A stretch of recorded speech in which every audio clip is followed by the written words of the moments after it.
fatalo faku I kako mafutanga I ni foi tau fiafi ma foi le kako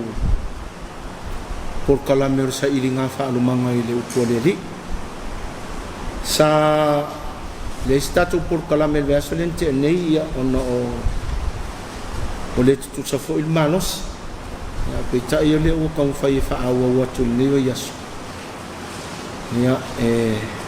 wa foi ia kako sa ilinga fa alumanga le yasu kulai kua sa kako ia I tu si tupu I makamakai ai ngatu e lua ia ia ngowo maya Solomona vai lua inga I lole ai ngatu mangkuala tu si tupu ngai manino ai le fausiaina Solomona o le malu Yerusalema o le uruai farisale ai kalafa sol piko lalangi akoa le uruai malu le o I foila le fa ngau mai ai me o falisa o le malu foila le e kakaua nga toso ina nga I ai so o se falisa e fawing malu Yerusalem o le mana o ngā tā vita lea sa kaku vai ei tu sio Samuel ngā foila koe mau e le luan no fo I ngā tupu mga oi ta vita ma ke faunga le malu e ke fai mai le kua le ai e le fau ai oi fau e lo watali kau uanga fetale nga le kua la mai le profeta ona tanu ana le la fau ai le ia le malu I Yerusalem o le uru ai malu le nga e lua malu Yerusalem le ka ku mala mai vai nga le va malu mo le malu lo ngaluang ko fo I meta feanga ko fai o le uru ai malu Yerusalem sa fai ngoi no le malu Solomon's temple o le uru ai malu o le first temple o le malu pa ia po le holy temple o le maunga le fau I lunga le malu ngai fai ngoi no le maunga o Siona Mount Zion o ke whaalongo lai le kele o Salamu e whai ngoa e ka o mai ale I ngolea ori o tau le whanau o Siona ori o tau tama whawhine Siona ngā o le malu lea sa fau Solomonga I lunga o le maunga o Siona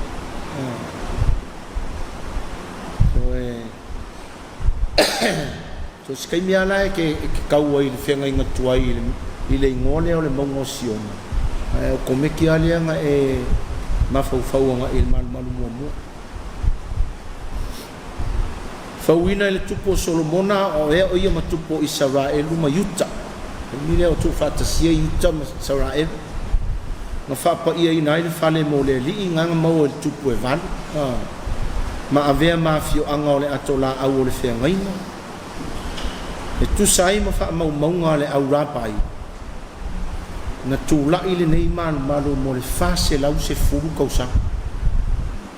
o ko se uminga ka kou farsale anga I se lau kausang le anga kalalo ilalo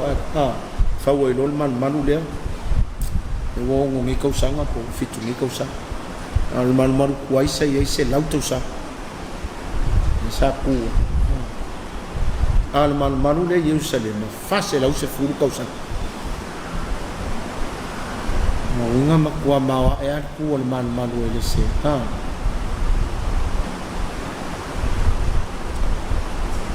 le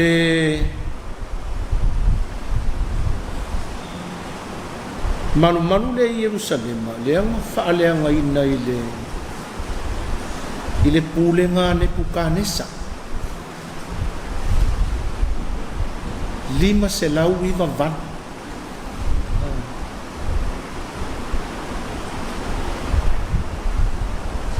emile o aviangi pukanesa makupo papeluni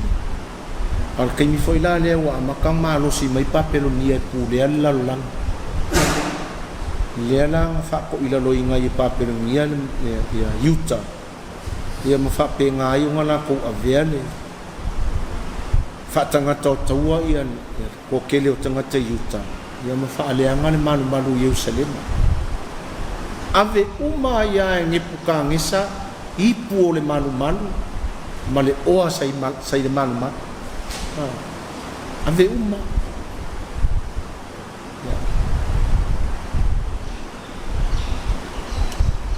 le whakalenga ngā whaepeng o le tispa o le aso iwa ngā whaaleanga ina i le manuma o le atanga o le manuma o le Holy of Holies ma le Holy Place a kikilo kaku nga le kau le mangingo ku nga a kikilo kaku farsa o le santuario lea ako santuario le ilunga o le kingo lea o le farsa le ilana ia ma le whapaolonga ia i whafomaima nga ke maua le leia ia mangkua fo ila sa ia ia le mea eva vai le mea o le santuario ma le kingo le farsa sa ia le ia pui sa fa ingo le ia pui o le malu o le Holy of Holies fa kasi ia ngaudu ia le staulanga sili kausa sa ngal day of atonement le udu ia langa o ia i kong i pe fe ngo fa ia tu mo boy pau fo inga o le aso e mafai ele o staulanga sili nga fa leo le sua fa mamalu o le atua ai ko ke lol mem pupu nga o maliu Yesu nga fa mai tala le no dia nga sai lo ina le ie pui o le manu amaka mai lunga kaula nga sai ku lunga i kaula lo i asa sai mai lalo sai kangaka ia nga la pupui sa peru nga sai fa mai no o maliu Yesu sai lo le ia pui o le man ko ke lo le manga yo le mele o le fa ai longa le o fa penga o nga va no le Holy of Holies mo tangata uma o le nga o ko e o staula o makala mo ka ko uma ele o ke va ai il santuario o makala o santuario la le o kulanga nga le malu Yerusalem ako ke lo me le atale kusi mai le akale kusi mai le akor tapena ulo fo ile kuso esot ke vai tu sio esot ngai fale fta fa inga fa ingo o le tapena ulo pol fale fta fa ia fa potong le sa ke wo ile atola au ko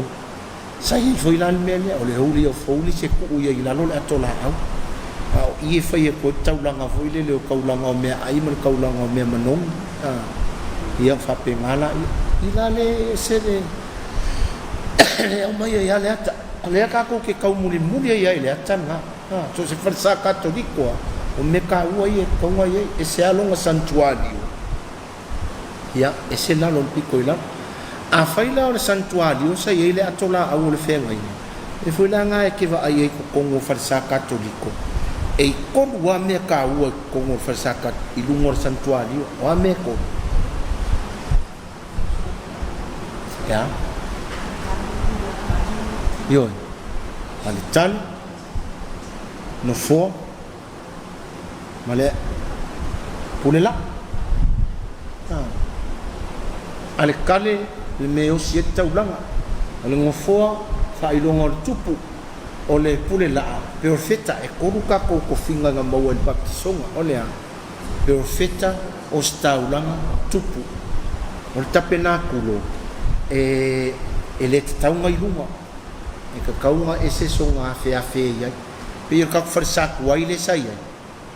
farsa kuai sai o pitola i o sa e se ale fe fa afio le tapena kulo ai ono le o le fontanga mal malienga a tai o le kulangi ningi Oceania le ala wa me ia nge ka penga kulo senta ia i lunga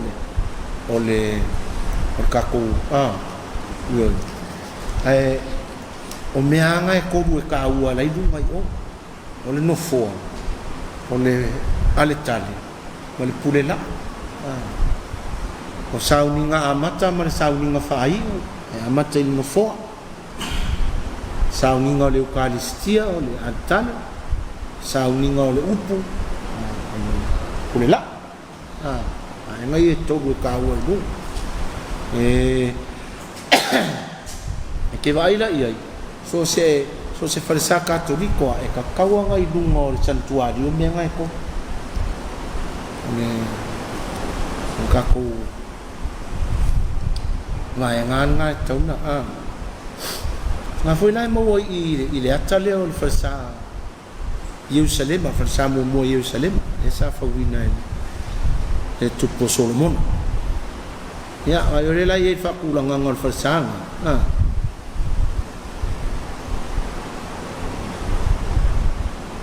Aki kilo na ye i altar le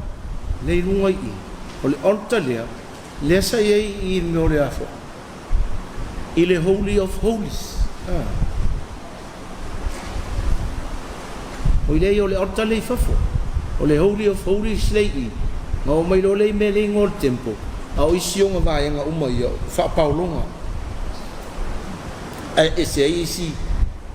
ale kale ye fafo a i ko kongu i e ele ale tale o me manom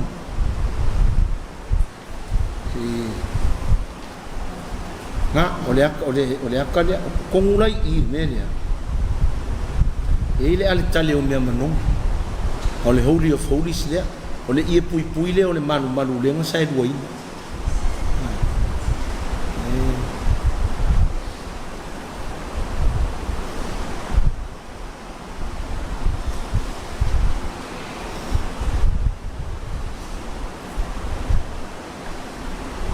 Kongo le Holy of Holies e la sa ye fata faita ulanga le fa ingo ku i lunga le atola au le fenga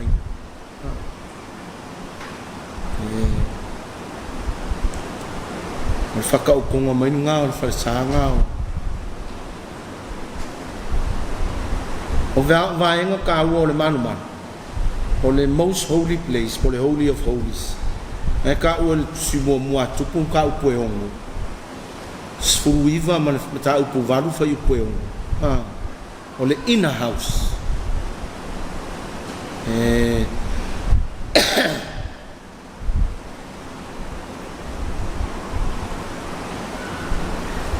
ma ile ye ngai e fa tonu e foi me o ke lupi e koi fa o foi isi ke lupi ngai fa sanga i lungo le uri fo me o manga ya le ka ko ka penga ku la le ko Nanga ia ko kuanga I ke rupi la ia. Ko notify inga ka ko ange lua la ia lunga ia. Nanga e se tau o le fato lunga nga e ala nga umai e ke rupi. Ia umai e le hata o le au pa ia I le langi. O au le langi. O au le langi le ka ko ke au fatas. Nala e sen ma nga ia yo si nga ia lunga ia. In the Holy of Holies. A pe foi lá que so se farsa católico. Ole pico I lunga que le nga ave e fa ma fa so sta e so se au nanga o lunga I le santuario. Le o si el kaulanga o. Kaulanga o fa ta. Lunga pico I lunga. Leo si el kaulanga o whaatanga mo kako. O le holy place piko ako ale e ingo fo piko I lang. Ta whai ngō tempo holy place. Lo loko ko I ka ngaka mwhai eila ko. A pe ngā fo e ngai fo I lai. O lalo fo I lai e mai set of doors were carved cherubim. Ngai o foi feito sa ka hai fai lunga mo o le au kerupi le au ange le la fa kong le ua I Solomon ai fa farsa ai makau dia foi tu se eso tomal tu se te mo menga fai mai o ngi fa ku so me lunga mala lo ale la fa e o mai I farsa mal fa ngol atola au ai fa kong fa kerupi le koi fo inga ia kau fa mala mai le vai nga le tu le kau kuring fai mai ia ko ke le ole ka le sia I foi kupua le ia le ole winga nga fai mai ia tu ai no kupua ia vai nga kau nga le un fa tu winga le ole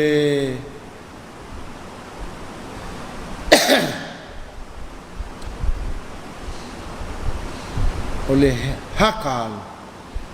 le naunga le hakangai lu. It's a classical Hebrew means a large building. This can be either the main building of the temple in Jerusalem or a palace such as the palace of Ahab. Ya, so ole upu hakal e whakakau le building ako. Building ako e kau ai mameo whapaulonga mameo. Awhira ai ki kiro I kua I ka koumere kua. Vai e peise palace longa whainga. E sea, e se fo I onga whapaulonga o nga store rooms ma o nga. E whau ai. Whau peise palace.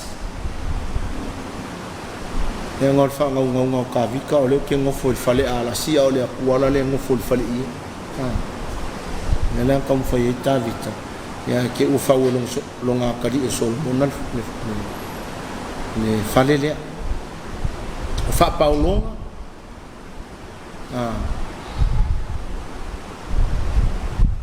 pe ke fa tau kusi e lua le wala ka ko o ke tupu mangofo inga kupu le ka ko ulu ya o le fa mkalanga o le farsanga sa wa ila mo mor kupu e ongo ma le lua ngofo inga kupu e kolo ai fa matala mai e ongo fa paulonga o I fa paulonga ia le fa malolo ai pe telu mai o anger kanga kapipi I le kusio ngaruenga e la ku ia spe ke lu mai o anger ai si mai pipi mai pe ke lu mai o anger le se aulo ko se adio ia ma uanga pawal mele la ama ku ya o sua fo Yesu Nazaret ula I masaba e pese fo ile ka me chue savali ma oso ma vivi ile ali savali ma oso ma vivi ngai fa paulonga nga o le malu Jerusalem o pera ke vai mamma o ku ia vai la I long fa sangal e peise palace foi galen fainga ba pe afata oto mamau mai le atau le ka lau ai ku fafo le malu Jerusalem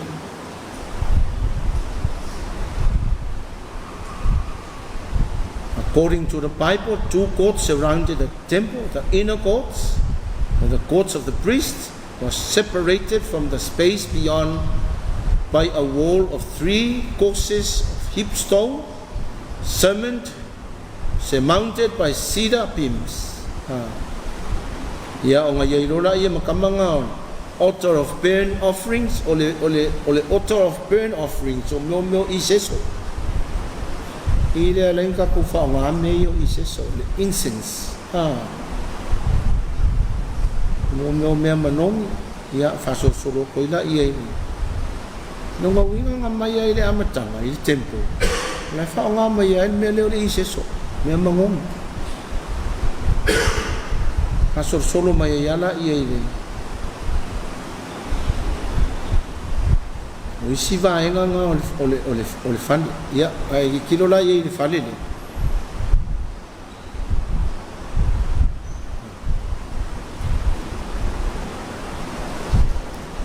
o ila ile vaenga dia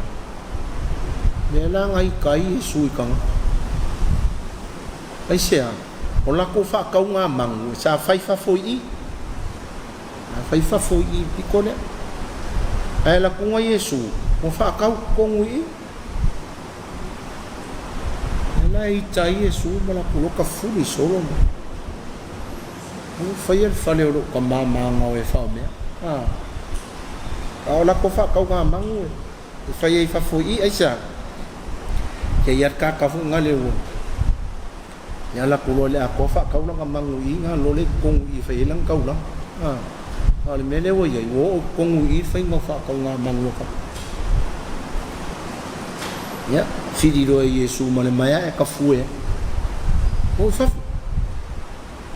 e fe el fale o ta mama no e fa o me ya o le si va ai nga ku nga ia I le malu mua nga Yerusalem kilo ia I si aka nga inga ua whaalea nga inga la le malu ne pukanesa whaakawhelo la I o tangata Utah nga I Papeloni ai ke I ua kula I mai le kupu leo Papeloni kuresa fai mai lona I o le kala al tustala nga ia ua whaakanga e lea kua pa ua whaamanguia I lea kua ia kuresa nga mafuai o nga koe tatala e le kupu lea kanga ka e pelu e koe fo'i Yerusalem mai whaulu manuma nga pele ke whai kautu se e seram ka upu mua nga sua nga I o lautu spai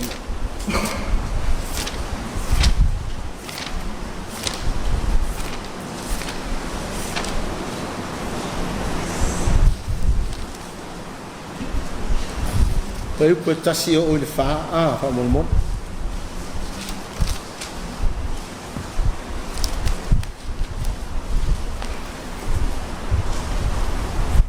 ka ko folo fa tasi pe mau o le tausanga mua o ko resa le tupu o Peresia na fa aoso I nai e le ali le manatu o ko resa le tupu o Peresia ina ia taunu wai le afionga a le ali ina fai mai e Yeremia ona ia tala ina lea o le upu I lona malo uma mana tusia I le tusi ua whapea o lo whapea ona whai atu o kuresa le tupu o Peresia ua tuina mai I a tia u ele ali I le atua o le langi o malo uma o le lalolangi o ia foi ua ia polo ai mai I a tia u ia o whaia se fale mo ia I Yerusalema o lo o I Utah o ai e o ia te utou ai lo nanu uma e ia te ia lo natu ma ia aluae o ia I Yerusalema o lo o Utah ma fai le fale o le alii le atua o Israelu o le atua lava o ia o lo o Yerusalema o I lato uma foi o e totoe ino uma wa uma wai o ia fisoasoani ia te ia tangata o I le mea wa mawai o ia I avio ma auro ma oloa ma manu a toa ma taulanga o loto I na fai mo le fale o le atua o lo o Yerusalema o le kupu wha pau o le kupu o Peresia ai vai e whaingolantus whaakanga e le atua wha Sofia e le akua ngā la eftoe koe foi umaita ngatou le tawhianga I Sayuta koe fo'u e whau le whane e fikus fulkau sanga o tawhianga leon koe fo'u I loe whau le whale a kikilola iei o se mea o le kausanga e lima se lau korus furu vanu PC anto e fo'u I le tawhianga po le lima se lau lua kasi fo'u lalo le pule ngar kamalo o taviu vai lo le ia I le faunga o le fale nga complete koe faunga o le fale 6 years of his reign lima se laus furuongo PC ta upu e wha o le esera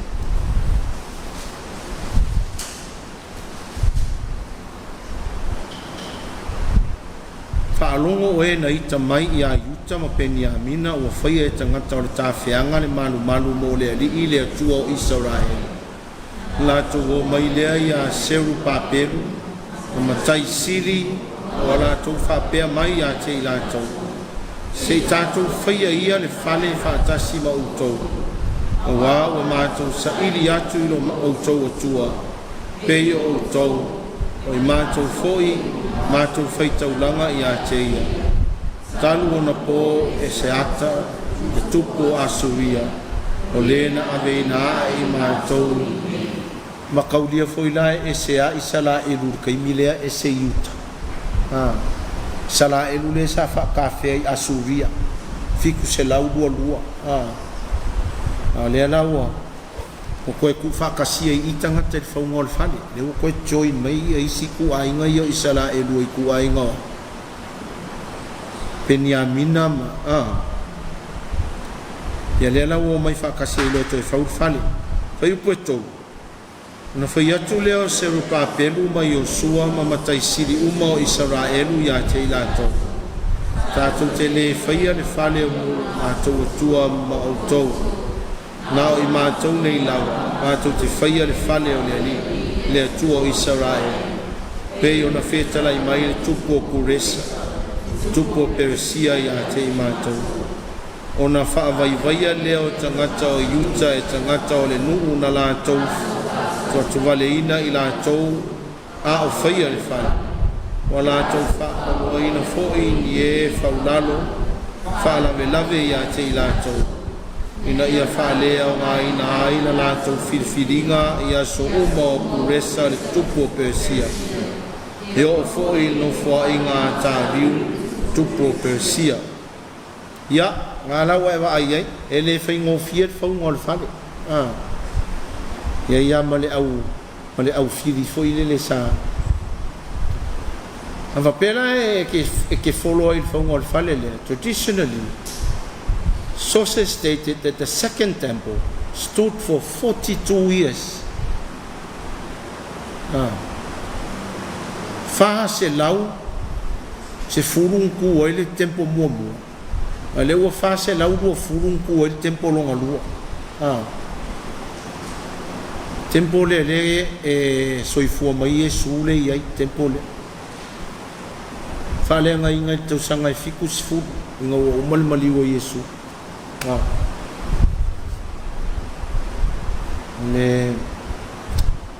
le temporalia since some of the original artifacts were according to the biblical account lost after the destructions of the first temple the second temple lacked the following holy articles me mua o le ise Ark of the Covenant in second temple ngo fa le nga inga le tempo mua mai le kalaku o kangaka epe kango mai ale lima mai le langi ave ese le atola au e o ai le kaimingi ele koe maua po feme me ave ele atola au ave ese mai ele akua o mai a le meo le lima mai le langi se le atola no nga winga la o le ai mase meanga o se atola au le fia ngainga holy oil sacred fire o meanga sa pe mamalu il tempo mua o le ai la il tempo longa lua o le tempo longa lua fai mai le tala ele uma le inga fau tangata o le tafeanga nga koe faa umale el koe inga o Herota i le fulu valu PC nga winga ele i whanau mai Yesu koe faa umai Herota nga koe lai mafua inka uole le tempo le o le tempo Herota anto sanga i fitu se fulu faa leanga ilo e loma susungua e loma le koe ki se sima ai lungo se sima valo anga Yesu nga mai Yerusalem mai e kai mele ko ki ai si ma ai lungo si ma ko nu u nga u fa le nga inga tempo i ole atanga tempo longa lua pe mai la inga o sungwe e loma le farsa fica le sipiko fica le sipiko kau fai mumu uma mai le afi ko so sungu man farsa mount uma le aulo sai kongo ole tempo mount uma cafe vai ba yo ngo aku la yo tanga ka ho e makolo pa ma ka vange uma vai ma ai ave le aulo ngala le mafuai long fai mai nei masisi ma anga ki e lungo sisi ma fudia ka ngaka ma ape uma ole tempo longa lua ole faale anga inga ma le sevia kele ole mele fai mai wo or ko inga me fo inga le makua onge mafia ai tangata ole ngi me ai le ise ole men kupu ko ai e fingela ko fanga ole le anga kele ole tafi sa wanga le sai ia ila le pico le fa ingo ole wailing wall le pico le tuai le wall le pawanga le pico le ku o mai te mingi ole wailing wall ala e peke o Jerusalem mai o ia tangata so e so uma e o ia tangata e peru e ka kalo ai ma fa ia ila ko karusanga ma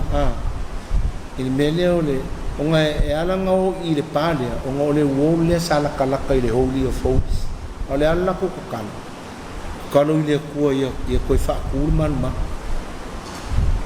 maka mai ala i le fikus fu e kau mai kau sanga ngi kau mafai tangata e fa ku le mole koe mafai ava ila ia i ngā i Jerusalem o kua i le meole ole maso kangaka Musalem ke wa ai le mas ngai lang aulo ako ale pulo le onga kongo Jerusalem o ngasa ye le man malo le ku le mas ava pele ke ulu le mas ma e ke aru fa kangaka Musalem le ai ma se me ka ke di siang o maulo ki fa sa fa aru la ke fiado e kongo ke aru yo o kuma nga fa kangaka Musalem ke lenga o le afai ngol le e o ke mingi e fai ata ulanga kangaka e peru ye so uma kausanga uma ko feale me ye kangaka e peru e fai la ko kaulanga inga ia mo le manu inga ia ko fa ni to fa ina man pangale ia fa le nga inga manu le ko se manu so a fa pela e ko ke si del kapo i kaku farsa ele se me le anga la le anu ako le malo sio o tangata e fa o le farsa fa le ole vi ele se me le anga le ole ngofuanga le sa fesila fa ia ile akua mo na tangata ole ngofuanga sa sulu ma ia tangata inga ia mo fa malo longa ma fa manguyanga le atua ole ngofuanga fo sa kau fai o mai i tangata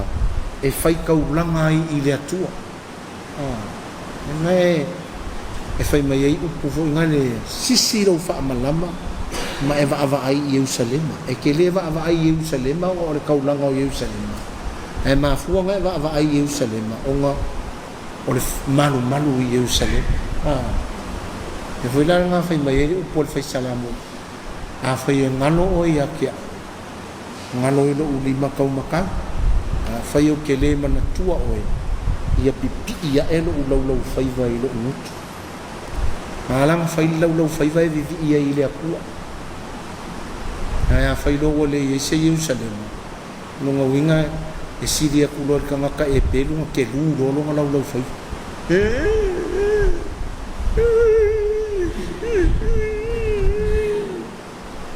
io me ngala fai mai fai salano fai ke le mana tua o e pipi lo fai vai lo o me o te nganga i se me inga o fa ta fe ai papelonia ula e ka papelonia tole uso mai ni peser ko wa la fai nga fai mai uso mai ni peser ko wa fai mai fai salamo le ele mo fai nga ma ko usua mo peser le tua ia ai ese Aku mai pese fu ngale by the rivers of Babylon. By the rivers of Babylon, where we sat down, yeah, we wept when we remember Zion. Let the wicked carry us away in captivity, requires from us a song. Oh, how can we sing the Lord's song in a strange land? But ay malama le le history nga. Ole mangai yo lo fai kau salamu. Ke malama ile ke lo salamu nga ye ton. Wa oisi salamu. Ole tangir tangata e pelu nga waku. Nga wa ese mai la ko la wele ele. Wala ko misia le man. Ai vai foi lá e salamu le fai ka ko kalo fale farsa.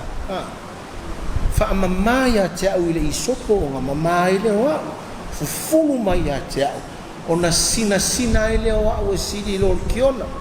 Oi e ugu lo fio anga pa ia. Na ole o ia lima mama male loto mama. Wa. Anga ia o faingo. O pese ia tangata eperu. E fa ka kaula ko maftanga male akua au i sa onga ko konga le mulo la ko langa. Fa aliaso, fa alianga male fa epe. Wa kongu i farsa. O esfila ka wai ngai ai aru ngai lo mama. Oi. Le manga ngai ia farsa. Ma amora o ka ni farsa. Keu i meu ata mama kau ki kilo ye farsa ni o esela le manga ngayo kako malu e ke la longa e ke u con os farsa ke la longa le mama ke la longa le malu farsa foi nga e ka ke pese pe ala i ka ngaka uru mai lo kongol farsa kau ai lo le malu le akuala ia ke pese ia pa ke ika yo melhor sa ka anu kongol farsa kai lo mai le fa alo man le ni ngau ile atua mai fio do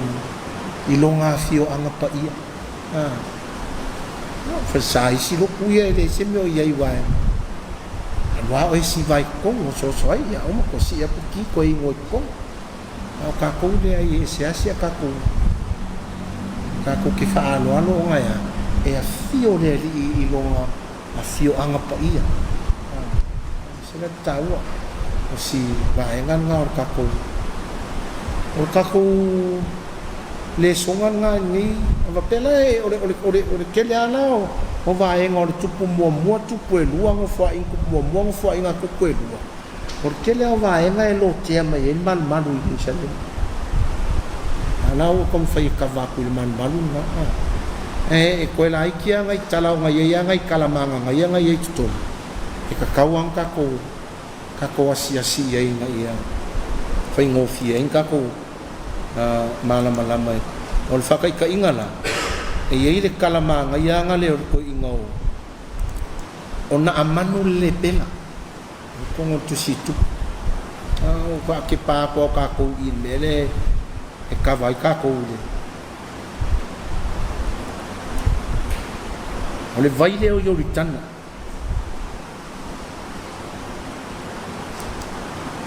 ko vai le langor suava yo ritana pe le langor mo le avasa mo ho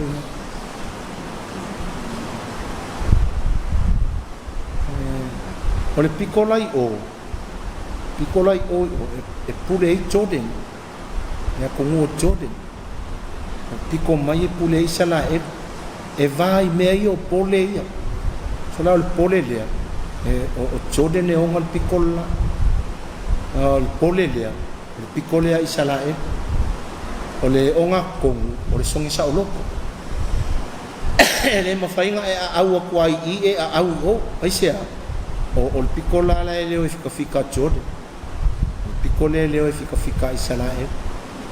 va belek tau fa di do ngawinga ke angi o e pulo mo lu sip fangalo mo e fica vai voi la o fica ya isala e le o pico mai o fica Jordan le o pico ku yo ne makumalanga le luafis furu se furu lima al makumalanga le luafis fufik ai lai ole langwan nga alba kangola fai tau kalanga ya na manu suria nga fa ko mo elisa ya do ka ele fa fitu le vai yo yorita fa mai ya na manu suria ele kele e vai le lei o que aru que ka ele e va pe mo aru que ka ele i le vai yorita mafua vai le lango le vai e mai au ku i le makopi ko le ka fusima ka ele ya nga o se kama ila fai mo ai ala ka mama ka koi fo mai no le te vai le lango le o le yoritan to ele fio so se fia ka ele o sis ko pala o le mai e ke mala mai la ile si o mangon talanga ya na manu subi le pela le fai mai i ke ni sai ta sanga luai lei ai sala e bul mako perfetam fa malo le pe sa una manu ya e sayar perfetta fa pi ya e sayar ka ele fa fiku le vai yo tan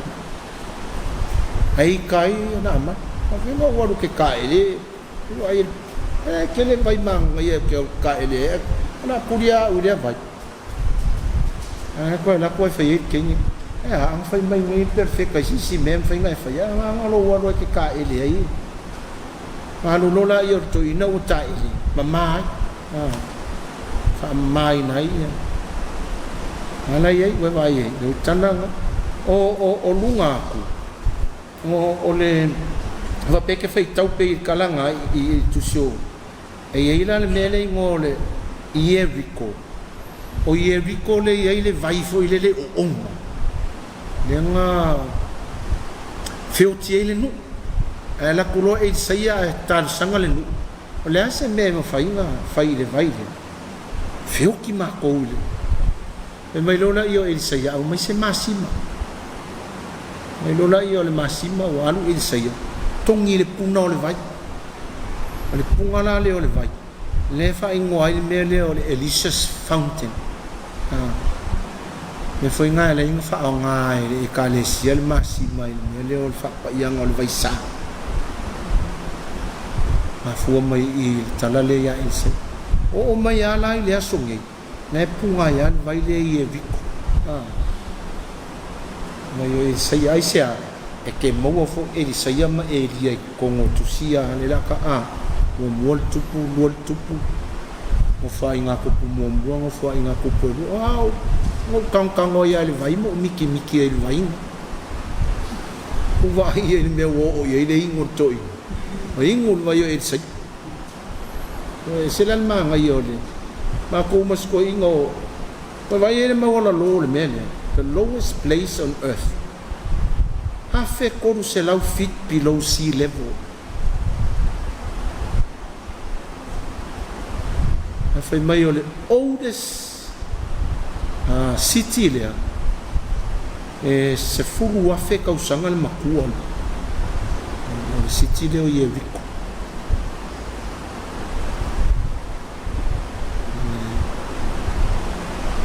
no pele ke va ayaku ya le fountain no el sei e la longa fale ai ngai ku ya na sa fa fomo e tamalo ai ai na pia sa fa i mai pila sa ai ai lo kong ka le nga fakia ka mai suru yel me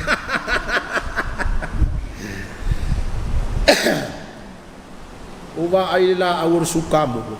nga pisepua fo ilele o lan ka fanga ka ko apenga o ma fo ringol me le sukamo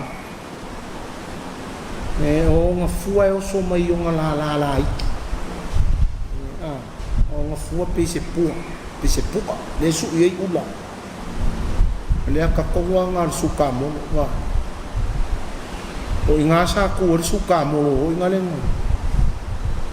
nga e sa kayo nga nang inga o pe sukamo nga ko ya le si sukamo so ke le lo pe mo ipc apa wal me ka ulia sukamo ai ke va ai ile akor sukamo no pe se tua nge no winga ni se la au ku mau runga ke fo wala fika me inga ia loa mai sa ka yo fo no Yesu na kwa pe avo Yesu iya ale atan nga suka mulo la nga la yo la mai ke mingi bungol iya ska me kinga lo sing mako ole lua fes fufi ku mako akuya mo ese fo ingai pepe nga ole vai so ia la fita le o ile pico mai o ritana ole pico yo ele o fo e fika chori ko vai ile soifuanga la o laitanga tai o e fa ke lau savali mana ka ko sa o loto kala ko ka ele po fel vai kafe ka ele sa o loko o le ai pa tu la fono a me uma o fo ilo kolosi ngole poda a kolosi le poda sia ki uma ko usfolau ma ko pepa malanga ya fa pela ke la ku I petere e ma anga I Jerusalem e ki kolosi ngole poda Palestina ma Israel e kolosi nga ia check a ko fo yo ko ese la le fenga tao le ona ngala wo lai le ai pa ia au ka ko ngi a fai ka wo kuspa ia fa peso ia o le langi le ka ko ke kala ngo ia kuspa ia o ia o ko ke le ale a fai no o le ai pa ia le le ia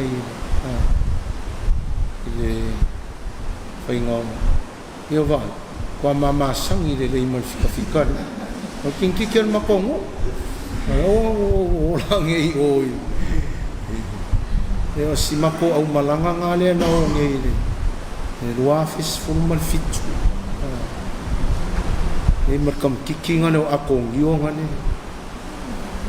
ne polo ka yusi o kele yo o e ala nga ka mo fai malanga sai o yoritana mo le fa fo ngol baptiso o le vai le baptiso Yesu o tala ku spa ia nga o le vai le baptiso Yesu o le ala pal palamal nga baptiso Yesu nga ala nga so nela nga le ka fai ko mo fai o yoritana mo fa fo ngol baptiso o la nga o lua mako malanga sa kawang mako o yoritana e fai fa fonga forfolanga o baptiso ala pe ko sisi da yai na sa fa fo mako forfolanga o baptiso o ko keli fo io tangata mai isi ko e o ko o papakiso me sia isi lo ko ko e o ko malako Cummins fo I papkiso peni ofu fai missa ia ofu ngai o fa fe mau ila o mai do le bunga to o ngai vai nga fa te pa I ka ko ia tanga o ngi sio vai ngolo ia to no ka ko kusi e fa ya ka ko me e lo le e sera me e mia ya to pita I utita o makapayo mo man makapayo lua talo lai le ka ko ke kurkuria ko ia tusia o ka ko kavanga I lola I o kusi lima o ka ko kurkuria lola I o kusi nga e fa mo muria o kusi nga se ka ko wo ia to pita I utita makapayo mo man makapayo lua o kava ako lola I o tusia ngo tusio talaanga tusil potong o mga aku introduction ya ma ako pe ese fesiri ya ole atoanga ngar ka ko ta upunya so after teleale su mai male afio mai man tala mai au ya fa pe nga fo yo na fa mo le di ele ko ka di waku ya faafetai foʻi kakou paʻaga masangi o mafai pea ona mulimulitaʻi kakou o kalame o le saʻiliga faalomaga i le upu o le alii amanuia tele le atua faauauiga o tiute ma faiva o le liga i aso suafo tamā ma le alo ma le agaga paia o le agelo le alii faatoni a maria o le famalia tumoi kalesia iā te o le alii mea i feneu ma mania iesu fuolo valo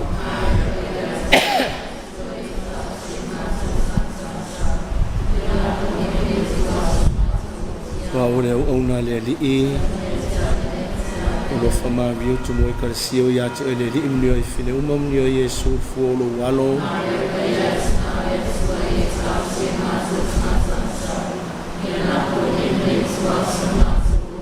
alo le atua o faia ma tagata o lo famavia tumoi kalesia iā te o le alii mea i feneu ma mania iesu fuolo valo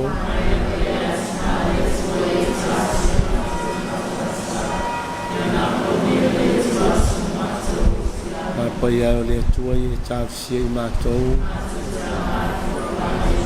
matou talo me lia matou atalaiga tagata i lou alo le matou te o le atuai na tou mai ana kalesia te matou lona maliuti makolusi te atua tutu maloni Iesu Keriso matou alii e suafo tamā le alo le agaga paia